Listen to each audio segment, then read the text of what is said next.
Welcome to Big Blend Radio with your hosts, Lisa and Nancy, editors of BigBlendMagazine.com.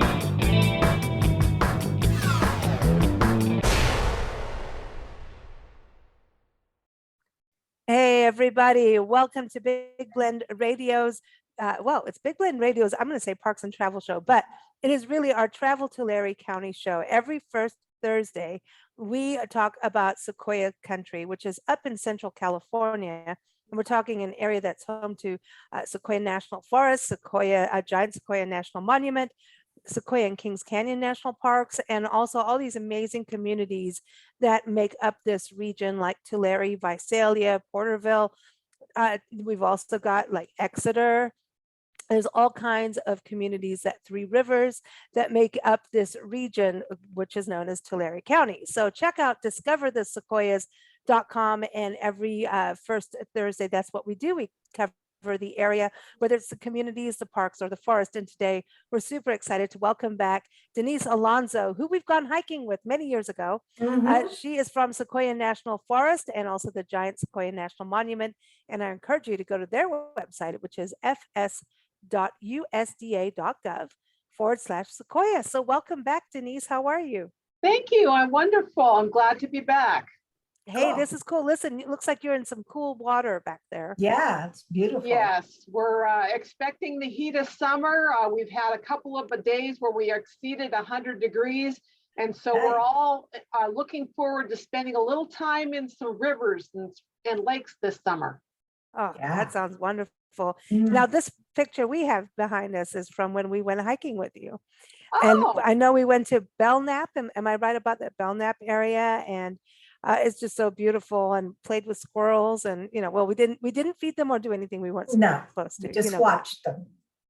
But you were the person who first taught us about the difference between a sugar pine and a sequoia, because you would always think those. I think those photos have gone everywhere of you holding up this is a sequoia cone, and here's these giant sequoia trees with these tiny little pine cones, and then here's the sugar pine with this giant pine cone, and it's just bizarre. Yes, you would think that the giant sequoias would have those 7-inch long sequoia cones, but that's just contrary to what we actually experience. The sugar pine cones are like 5 to 7 to 9 inches long, and they've got these huge pine cones. However, the sequoia cones are these little teeny tiny things about 2 or 3 inches long and pretty round. And so the sequoia seeds that come out of those are just these little tiny things. They're about 1/4 inch, 8 to 1/4 inch long. And it's amazing that they grow these tremendously large, huge, 300-foot tall, 18-foot around giant sequoias. Oh, I mean, that's the same. How long does it take a tree to get to like even tree size, like an average tree? Well, you can have a giant sequoia seedling that starts off at, an inch tall, and over, 1,500 to 3,000 years is when they get to be the 300-foot tall, 20 feet around, where you can't even have, 18, 20 people join hands around these amazingly large giant sequoia trees. Wow. So you're saying that basically these are dinosaur trees? Yeah. Yes, they are. And they should be, treated as such, as they're such a splendid organism that we need to do what we can to take care of them. Absolutely. Yeah. I really wanted to touch on this because there is a difference. So you're a national forest, and then Giant Sequoia National Monument is also part of the National Forest Service.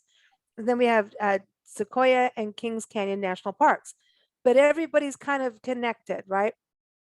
Sometimes you could be driving through and not realizing, are you in a park? Are you in a forest? Are you in the National Monument? But there's different things you can do in different places.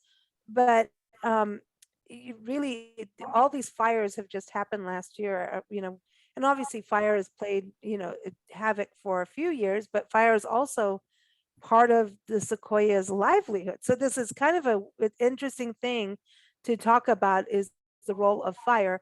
Where are we now today in regards to the forest and the National Monument, in that can people, I mean, I remember when we were there last year in spring, a whole part was kind of burned and we went up to the top of a mountain and had a wonderful time, but it was a lot of recovery happening, but there was still these beautiful swaths of forest that people could enjoy. So where are we today? Because we had those other fires in regards to people being able to experience the forest, and how is the forest health for the forest, not just us, the people, you know? Well, it did suffer some devastation last year because we had the KNP complex in the Sequoia and Kings Canyon National Parks and the northern portion of the Sequoia-National-Forest. That was about a 80,000 acre fire that did affect a large number of giant sequoia groves in the park and a portion of it in the forest. We also had the Windy Fire south of there on the Sequoia National Forest that affected another group of giant sequoia groves. Those areas are still heavily impacted by those fires from last season. So some of those sections are going to be closed because the fire killed sequoia trees, and the other non-sequoia trees are still at risk of falling and injuring people. And so some of the spots are still closed this summer, and they will be all season as we work to try to push the natural recovery in those spots. We're going to have to cut down some of the fire-killed trees along the roads and near recreation sites in order to avoid the hazard of those falling on people as they come back into the area. Most of the spots have already been cleared of those fire-killed trees so that we can reopen to the public. So most of the area, even the area that was affected by the KMP complex, most of that has been reopened by the National Park Service. And in the National Forest, we've reopened some of the area. You can find out that information on our websites. So if you're coming to our area, please check out those websites, both for the Park Service and for the Forest Service, to see exactly what's been reopened for your summertime travel.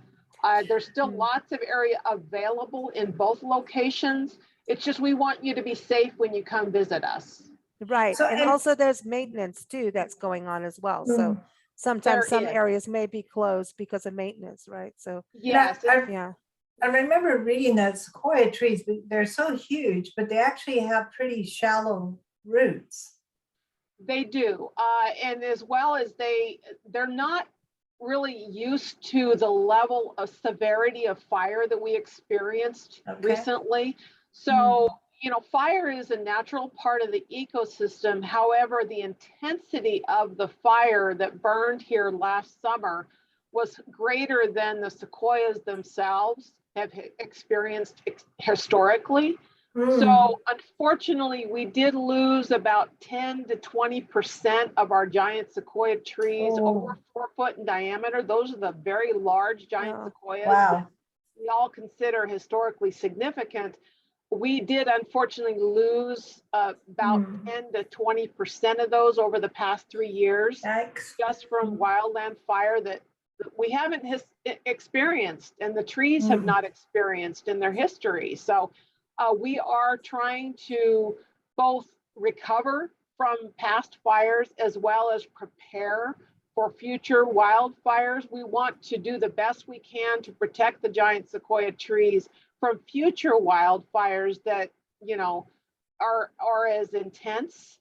So as you probably are aware, we're continuing to experience a drought in California in this area. So we have to work on protecting the ones that are still remaining. So we want people to be extremely careful with fire. We're already in fire restrictions in our area, meaning that you cannot have a campfire below 5,000 feet or outside of a developed site, because, you know, developed sites are kind of monitored for fire spread. Our non-developed sites at a lower elevation, we don't keep an eye on those places. So we don't allow campfires or fireworks or smoking even in some places, just because of the fire hazard.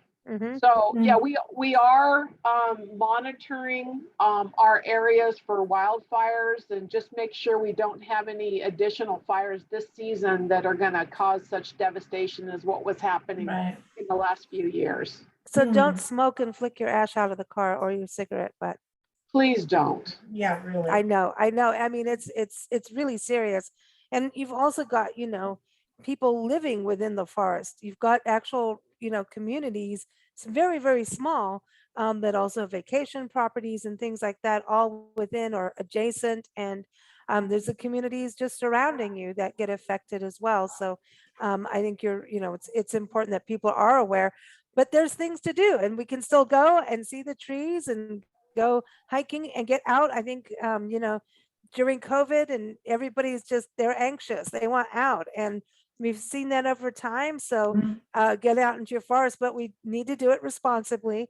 So what are some of the things people can do over this? I know you've got National Forest Week coming up too, which is really cool. July 11th through 17th is National Forest Week. So that's a good time to get started. You bet. We've got 10 developed campgrounds that are open and ready for people to make their reservations on recreation.gov is the website where you can make your reservations for our developed campgrounds. Trail of 100 Giants is open, even though the boardwalk unfortunately was burned and destroyed in the Windy Fire. And it's kind of been a tragic thing because the Trail of 100 Giants experienced the original fall back in 2011 of the giant sequoia trees that landed on the trail. So we ended up having to keep it closed for a few years until we were able to construct the boardwalk, which unfortunately another giant sequoia tree fell and crushed the boardwalk. So it was closed again. And then we had the Windy Fire come along and burn the whole thing up. So the poor area where those original trees fell back in 2011 have now had 3 strikes. Wow. That means it's done now with that. Maybe it's done now. Well, we may end up having to totally reroute the trail around that area because in the Windy Fire, some large giant sequoia logs ended up getting burned and they actually rolled onto where the trail and the boardwalk were. So yeah, it's going to take some significant work and probably several years to try to get that spot reopened. But the rest of the trail is open to the public and it was saved, and the giant sequoias that live there, we ended up installing sprinkler line all the way around the trail when the Windy Fire burned through here, and we installed sprinklers and protected the giant sequoias that are there. So there's still some very, very large, impressive giant sequoia trees. Even the one where President Clinton stood and proclaimed the monument back in 2000. That still stands and it's unscathed in the wildfires. So it's definitely a place to visit when you come here. And it's interesting about the fire too, because these fires have been burning hotter. We've talked, we've been hearing this as society needs to understand. I mean, this is part of the climate change thing, right? Too, that things are burning faster and hotter. So, I know that sequoias like fire for part of their reproduction, right? We all like a little fire in that department, but sorry, had to go there. But anyway, no, but this is not the kind of fire they want. This is when it gets a little too much, right? So do you think there'll be regeneration from this, or is it kind of like the earth has to start new? It's very likely that we will get a lot of regeneration from this because anywhere where a wildfire of any intensity has burned through a grove, we find afterwards for years that there are little sequoia seedlings that are popping up. And so the visitors who come to our area also need to realize we need to let Mother Nature take its course. Right. And so when you are visiting the area, try to stay on the main trail and don't just traipse across the country, because you'll see a bunch of little sequoia seedlings trying to get started. And we don't want people walking across them and crushing them right now, because we do want to let Mother Nature take its course and let those little sequoia trees get a good start. So you got a nursery going. So this is a whole other experience for us as visitors to see this regenerative process happen. We've been through wildfires ourselves and watched areas. I have to tell you, we were in living in San Diego in the mountains in Julian, and we went through a gazillion fires. And the last one was just one of those really intense ones. And this one part of Bandit Grade, which is a mountain pass down to the desert, really burned. And I used to go up and down that grade all the time. And there was this, I know that this isn't native, but they had California lilacs. They all came back. All kinds of new plants came back, but there was this wisteria that someone must have planted. That wisteria, you know how intense, wisterias are like, they'll take your house out if they want. This wisteria came back, and I saw this wisteria come back this one day. I went, all is good. The wisteria made it through this fire. It came back. That means regeneration, and the regeneration, which we didn't think, because it was a really hot fire, that last one. None of us really thought that it would be that regeneration would happen for a while, and it happened faster than we thought. And plants that had not bloomed for maybe 10 to 20 years bloomed, and well, not just bloomed, came back, so it'll be interesting. Yes, it will. And sequoias, you're right. Sequoias are a fire dependent species. So they rely on some sort of disturbance to open the little sequoia cones so that the seeds pop out and then they get onto a soil that's receptive and that they can, settle into and then grow. And then they also like it when a fire or another disturbance takes out their competition. So takes out some of the non-sequoia trees in sequoia groves so that they can absorb all the light and warmth and the water, the moisture from the rain. They don't like the competition that much, but the recent fires have been so intense that it's gotten through the thick bark of the sequoia trees and gotten into the center of the tree and actually killed quite a few giant sequoia trees. Wow, that's so They sad. like the lower intensity prescribed fire, that the controlled fire that we'll put into the ecosystem as much as we can in the fall when the weather's not as hot and there's no risk of it escaping. We will do prescribed fire, and they like that because we take out the competition, but we unscathe the giant sequoia trees. We don't kill the sequoia trees when we're doing prescribed fire or controlled fire. It's these recent uncontrolled high intensity fires that they're not getting along so well with. Wow. Would the Forest Service ever replant an area? Yes, and we do. Okay. And we work with our cooperators. As a matter of fact, the Castle Fire, which burned back in 2017, no, I'm sorry, that was too long ago. It was just 3 years ago that we had the Castle Fire. Yeah, it's been succession, right? It has been, yeah. And so we actually had a planting day with the Rotary Club. They came up and planted a bunch of giant sequoia trees nice. along where you and I went for a walk. We actually visited the stag tree. It's one of the giant sequoia trees. It's the 5th largest giant sequoia tree. It's on private land, and it's now under the control of Save the Redwoods League. And they have planted a whole bunch of giant sequoias right around the stag tree because it was affected by the Castle Fire. And so the Rotary Club worked with the Forest Service and planted a whole bunch of giant sequoia seedlings in that area just last few months ago. So that's awesome. We do replant some of those areas that are most devastated. I think it's really important, and something we've been covering a lot on, and I feel like I'm repeating an interview we just recorded because it seems to be something that's happening, and I hope it just really keeps going, is that we need to work together in communities, not only locally, but when we as travelers come to your community, if we can get involved in a sequoia planting, I mean, yes, we can donate money, etc.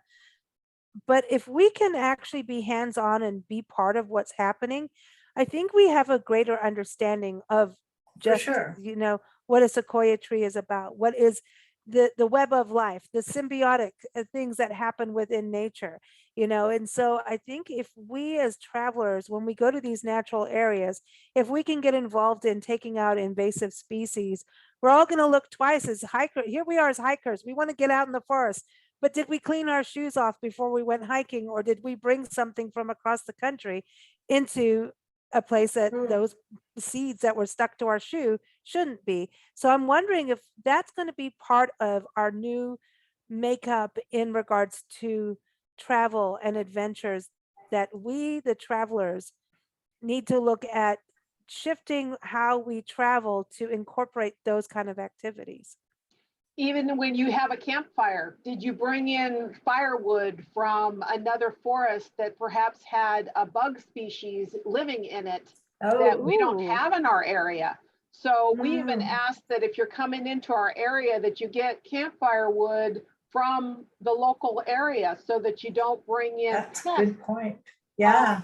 From another forest. And so it's similar. Yes, you do need to look out for that. And we also ask that what you bring in, you bring out. It's pack it in, pack it out. We don't want litter or even human waste left behind, because nobody wants to encounter that when they come visit our area. They want it to be clean and natural looking. We don't want, we don't even want your fire ring that you built left behind. We want you to disassemble that so others don't have to come and see that.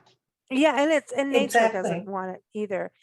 So it's about us. We want to be one with nature, so be one with nature and take care of her. So, the thing is, your forest areas are incredible, and I want people to know, like, in the spring when you have a good snow, there's whitewater rafting, right? You've got wild and scenic rivers running through. There's hiking. Is there mountain climbing? Mountain climbing, we've got rock climbing, we've got, horseback riding and river running and lots and lots of things to do and places to see here in the national forest and in the neighboring national parks. Sure. Lots of things to do. And if you want to bring your dog, I would recommend you visit the national forest versus the national park, because they don't allow dogs off the parking area, outside the parking area. They're not allowed on trails in the national parks where they are in the national forest. Horseback riding is readily available in the national forest. It's a little less available in national parks. Hunting is available in the forest.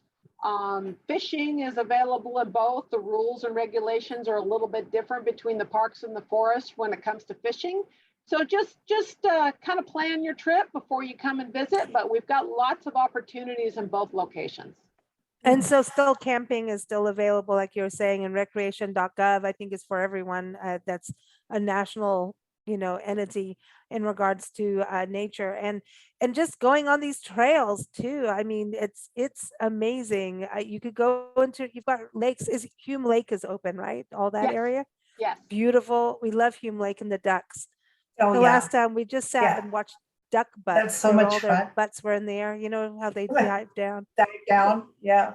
I know, but we're all about nature here. It's all about duck butts and, but now nature, let's talk about this. You're out there hiking. How are the bears? I mean, they're out now. So any tips on, we want to see bears but we want to be mindful and not be making headlines. Right. Yeah, we don't want to feed them. So I would encourage you, if you're camping overnight, to have a bear box so that you can put your food away in a bear box, or if most backcountry hikers know to hang their food in a tree beyond the reach of a bear, or to put it in a bear-proof container so that the bears can't get to it. So, we want our experience around bears to be good and not have them come in and interrupt you when you're trying to sleep at night. Or, we don't want them to be attracted by food left out on the picnic table. So if you are visiting our area, we ask that you put your food away in an ice chest and maybe put it away in the trunk of your car, out of sight, out of smell of the bears, because that encourages the bears to seek more natural prey rather than to come in and seek stuff left out on the table from our campers. And we don't want bears to not attack people. We don't even want them to scare people. in the Right. campgrounds. We want your bear experience to be positive and for you to see the bear from a distance, from a safe Yeah. distance. Use the And telephoto lens. Yeah. definitely, Our phones yes. have them. Yeah. You But know, that's, oh, go ahead, Nancy. Sorry. I was just going to say that that the sense of smell in animals far supersedes sense of smell in humans. And I don't, I know from living in Africa that a lion can smell something 2 to 5 miles away. So I'm not sure what the stats are on a bear, how, but I don't know how strong their sense of smell is, but they said that if you have your toothpaste in your tent, they might even be attracted to toothpaste in your tent. Sugar. It's because it's got sugar. It's a sweet smell. Yeah. So, it's keep everything that a bear might smell outside the tent, outside your sleeping area, and off your person. Yeah, it's meant. Yeah, so You're don't not brush supposed to your have teeth. sugar. You're not supposed to have sugar in your toothpaste. I was going to say that would defeat the purpose. I know. It's a mint. but I was just there's like, a I have to bring that sweetener. back because we're going to get an email on Nancy. I know. No, There's no sugar. There's a sweetener of some kind. But it's it's a Don't even. peppermint. I don't know, whatever. Yeah. But but it is true. There's like perfumes, deodorants, anything like that. It's a sweet smell. But I want to go to the wildlife and bird watching because I know people go up in your area for that too. It's you can see bear, maybe if you're lucky, deer. So what other kind? Oh, marmots.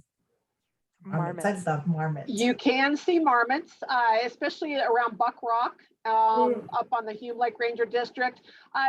We have seen marmots there. As a matter of fact, if you leave your car behind for a very long time, they love to eat the radiator hoses on your car. Talk about sweetness.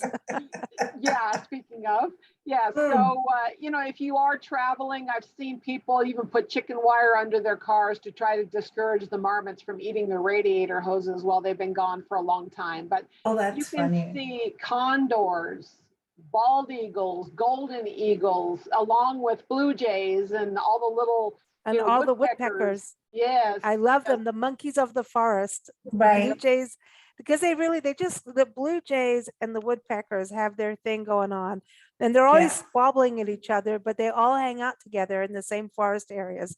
But they're always going to each other. It's pretty cool. I love watching them because they're monkeys of the forest, even though they're birds, they're monkeys. And you got squirrels, speaking of monkeys. Lots of squirrels and chipmunks and ground squirrels and yeah, it's pretty impressive if you go out, to a place by yourself and you just keep your mouth closed and listen to the wildlife. It's pretty impressive. Yeah. Hear the sights, hear the sounds, and see the sights of Mother Nature. Is Sometimes it you pika can. or I was going to say, is it pika or pika that you have? Pika? What are they called? Pika, Pika. I think. Yeah. So those are out in your area, aren't they too? Like it's rare. If you see one, you're really, really lucky. Yeah, I'm not as familiar with those, but you can occasionally see weasels or Cool. we do have foxes and less bobcats. You could see a bobcat and possibly a mountain lion. We do have mountain lions in our area, so cool. There's all kinds of wildlife that you can see in our area. So if you're hiking and you come across a bear, what is the proper behavior? I've heard all kinds of stories, and I've heard, put your arms up, yell and run at him. And I'm thinking, I don't think I want to do that. Also, don't think I want to turn my back. I've heard lay down and play dead.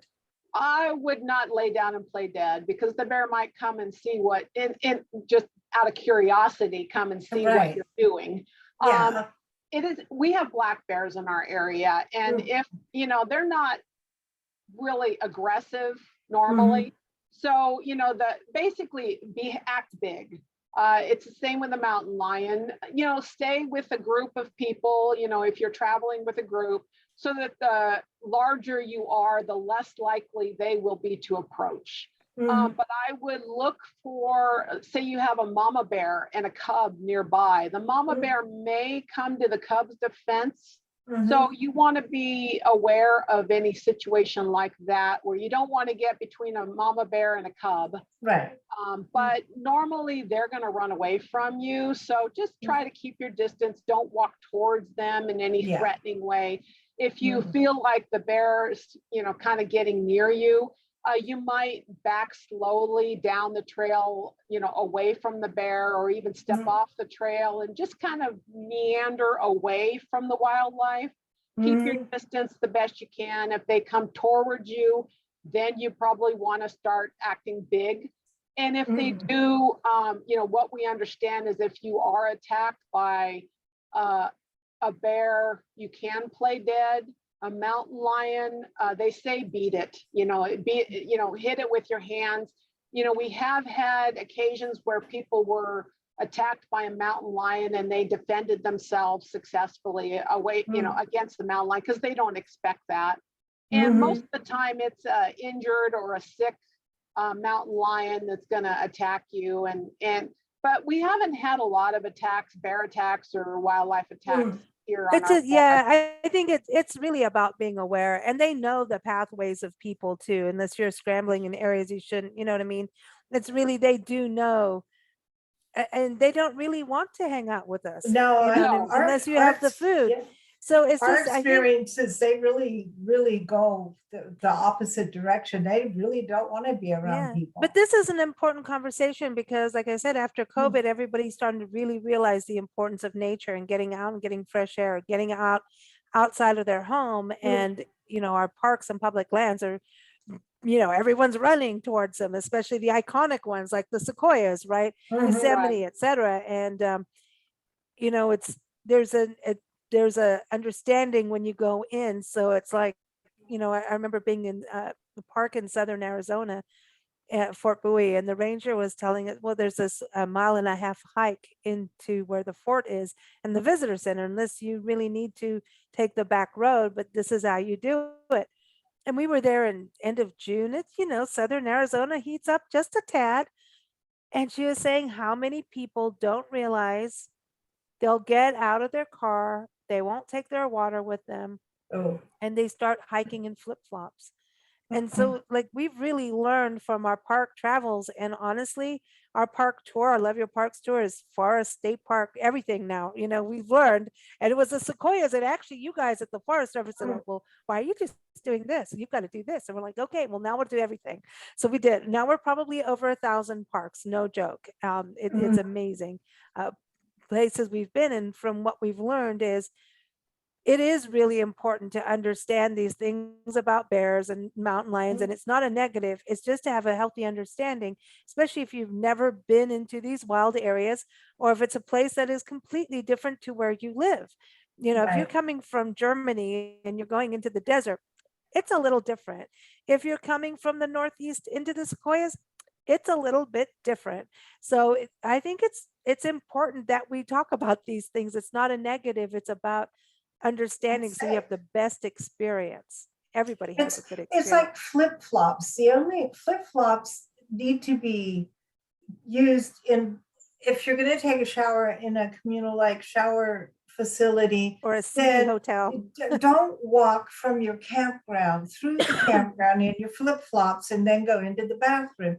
Don't do that. Just carry them and wear your normal shoes, because that distance, it's not that long, but anything can happen. And the last thing I want to do is be in flip-flops when you see a snake. I don't like that idea. Oh, but all. Nancy, we do know a hiker, Robin Easton, who lived in the Daintree Rainforest in Australia, and she's an avid barefoot hiker throughout the world. I know, but she lived with the snakes naked and did seriously, but this is a rare person who lived among nature and learned the ways and routines of the animals. So it's a little different, but there are barefoot hikers, but it takes time to learn how to do all that. Right. So I'm just saying that's a teeny never percentage, but if you've never, if you're coming out of your house in your flip-flops and going on a hike, you may want to rethink that. Yes. Yeah, I would recommend the first thing you do is let somebody know where you're going, because cell phones don't work here. Once you get up in the mountains, you're not going to call that person and say, hey, I'm running late. So you should let somebody know where you're going. make sure you plan for your trip, bring some food, some water. And the weather in the mountains is always unpredictable. Even though it might be nice and sunny in the valley floor, from where you're coming from, we could have a cloudburst and a big rainstorm, and it could be, you know, we could get 2 to 3 inches of rain in a day, and it's cold, you're wet, you're cold, you're not prepared. So, you know, in the wintertime or in the fall, you want to bring snow chains just in case the weather turns and it snows in the mountains, because you never know what might happen. So bring plenty of drinking water. Let somebody know where you're going and when you're expecting to be home, so that they can call somebody if you're not home, and they can call the local sheriff or the CHP or the, you know, in order to kind of help track you down a little bit. We do send people out to look for you, and they do too, if you're overdue. And, you know, it's a good idea to plan, wear good, responsible shoes, you know, wear pants and, you know, or you know, wear pants and when you're camping and you're walking through the brush with the prickly bushes, you know, in long sleeves, and, you know, and wear a hat for the sun. You know, everybody wants to be responsible when you visit the outdoors. Absolutely. And I love that you talked about the snow, because I remember being in the Sequoias and all of a sudden it was like early October. Whoa, hello, there's snow. What? That happened to us, and it's happened to us in places like, I mean, even the other day we were weirdly, you know, we were gonna, it's what, the very last day of May, 1st of June, we were gonna drive through Yellowstone, and all of a sudden, no, we're having a snowstorm detour. Well, now there's a big detour, sadly, with Yellowstone flooding, but that's the thing. It's, you know, nature will change, and we just got to be prepared and watch what's going on. But that's the beauty of it too. And that if you're prepared, it's like, ooh, cool. We get to see snow. We're prepared. We can, you know, manage things, you know, from our side. And when you see the snow, I mean, you guys in the winter, so parts are closed, right? But some you can go snowmobiling. So winter and fall are, I mean, both those seasons are beautiful. Yes, they are. And matter of fact, there are less visitors too in the wintertime. In the spring and the fall. I would actually encourage people to visit during the week to avoid the crowds on the weekend. And, you know, I hate for people to drive all the way from, you know, the valley floor from a city nearby and get to the area, and then like Trail of 100 Giants.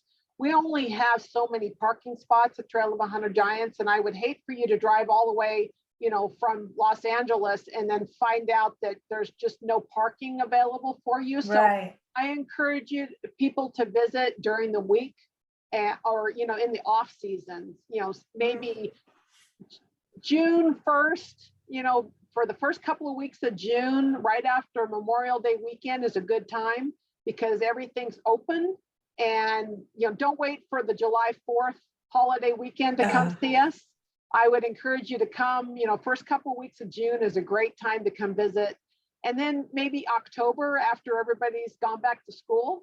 October is a great time of the year, as long as we don't have wildfires putting smoke into the air. That's something that you want to plan for. Check before you come visit to see if we do have any wildfires in the area, because the airshed does get impacted by that. But right now, it's just a gorgeous time of the year to visit us. What about plants? You know, we talked about trees. Obviously, that's the big plant. But, you know, you've got weird things that pop out, like in the snow time, those little, what are those snow Ice things? plants, the little the flowers. red ones. Yeah, what are those? Snow flowers. Those are beautiful. Are they're fungus?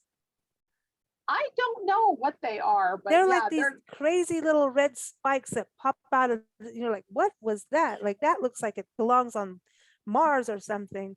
It's It could cool. be a bulb, you know, because I bulbs know. like We have to look it cold. up again, because we've done, I remember researching it years ago, and we have to revisit it. But you've got that, and then really the wildflowers too. I mean, the meadows are amazing to see. And then the change of season. I mean, the dogwoods, we saw redbud in bloom the last time we were there last spring, and dogwoods, and then in the fall the dogwoods are really pretty. Do you get them in the forest? Yeah, the Ooh, aspen you get the change aspen. colors See, in that's October. different. Very pretty. That's really beautiful. Mhm. So for fall, I know we're talking about fall. Why not? Because we're in summer already. So we might as well talk about fall. And so when does that typically, I know everything changes in nature these days. When does the change of colors happen? Because we always think of back east when you think of changing of seasons, but you can see it in the sequoia. Yeah, we usually get the aspens start to change color in about October. And so it's a great time to come see before all the leaves fall. And it's, you know, the greens and the yellows and the gold colors is just gorgeous. Man, Nice. it's awesome. We love it. We love it out there. We Mhm. miss you guys. You know, it's like, we're used to our annual fix. We gotta come Yeah. back out. Well, hoping that there's no big fires this year. We're crossing our fingers for sure for Yeah. that, because none of us want any of that. No, we don't. No, we don't. But thank you so much for joining us again. It's always good to see you, Denise. Well, this time we get to see you, right? We've done all these Yeah. shows over the years in audio. It's great to have you back on. But I want to give everyone the website for the forest. Again, it's fs.usda.gov/Sequoia. Just type in Sequoia National Forest, you'll find it. It's also covered on nationalparktraveling.com. But also to plan your visit, go to discoverthesequoias.com. That'll connect you with the communities. You know, if you want to stay in downtowns and go shopping, dining, go to different festivals and community events, that's a great website to visit from the Sequoia Tourism Council. And of course, like I was saying, we do this every first Thursday that we talk about, you know, it's our travel show. It's Travel to Larry County show. So it's always, you've got to talk with the parks and forest every time, because that's what it's all about out there. And of course, agriculture too. You want fresh fruit and, you know, nuts and, oh my gosh, you've just got to go. So anyway, first Thursday, keep up with us at bigblendradio.com. Thank you so much, Denise. Thank you guys. Have a great Thank week. you. You too. Bye-bye.